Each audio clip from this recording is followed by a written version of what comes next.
Funds अपनी simplicity, transparency और low cost के लिए जाने जाते हैं, लेकिन सभी इंडेक्स फंड्स एक जैसे नहीं होते। कुछ index funds traditional investing approach पर बेस्ड होते हैं तो कुछ फैक्टर इन्वेस्टिंग बेस्ड। नमस्कार, मैं हूं पंकज मटपाल और आप देख रहे हैं MF Gurukul and investor education initiative by Motilal Oswal mutual fund. MF Gurukul के इस एपिसोड में आज हम समझेंगे फैक्टर इन्वेस्टिंग को और साथ ही बात करेंगे फैक्टर बेस्ड इंडेक्स फंड्स की। मैं इसे आपको एक एग्जाम्पल के साथ समझाता हूं।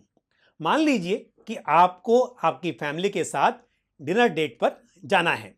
स्वाभाविक है कि इसके लिए आप एक रेस्टोरेंट का चुनाव करेंगे और कुछ फैक्टर्स आपके मन में होंगे, जैसे कि choice of food, service quality, ambience, location या फिर डिस्टेंस कितना है उस रेस्टोरेंट का आपके घर से, और साथ ही क्या वहां पर पार्किंग की सुविधा उपलब्ध है या नहीं है। ये कुछ फैक्टर्स होंगे जिनके आधार पर आप तय करेंगे कि आपको किस रेस्टोरेंट में डिनर के लिए जाना चाहिए। बस इसी तरह फैक्टर इन्वेस्टिंग एक ऐसी इन्वेस्टिंग अप्रोच है जिसमें स्टॉक्स को सिलेक्ट करने के लिए कुछ स्पेसिफिक कैरेक्टरिस्टिक्स या फैक्टर्स जैसे वैल्यू, मोमेंटम, क्वालिटी, लो वॉलेटिलिटी इत्यादि को ध्यान में रखा जाता है। इसमें पोर्टफोलियो कंस्ट्रक्शन एक रूल बेस्ड तरीके से होता है। ट्रेडिशनल इन्वेस्टिंग के तहत फंडामेंटल एनालिसिस और मार्केट ट्रेंड्स के आधार पर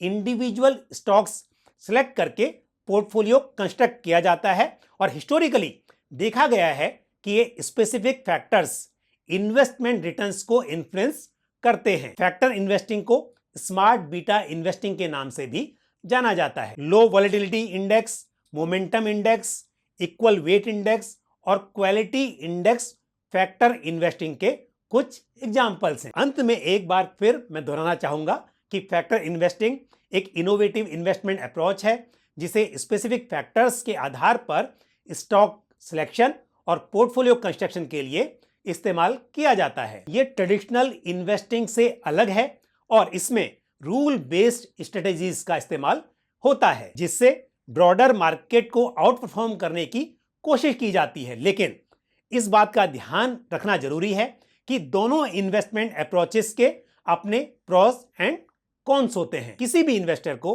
अपने फाइनेंशियल गोल्स और रिस्क टॉलरेंस के आधार पर सुटेबल फंड्स चुनने चाहिए। एक डाइवर्सिफाइड पोर्टफोलियो में अलग अलग इन्वेस्टमेंट अप्रोचेस का कॉम्बिनेशन फायदेमंद साबित हो सकता है। मुझे उम्मीद है कि ये जानकारी आपको पसंद आई होगी।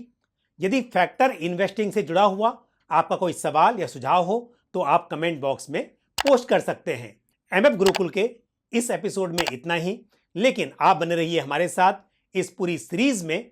इसी के साथ मुझे दीजिए इजाजत। अगले एपिसोड में फिर आपसे मुलाकात होगी। नमस्कार।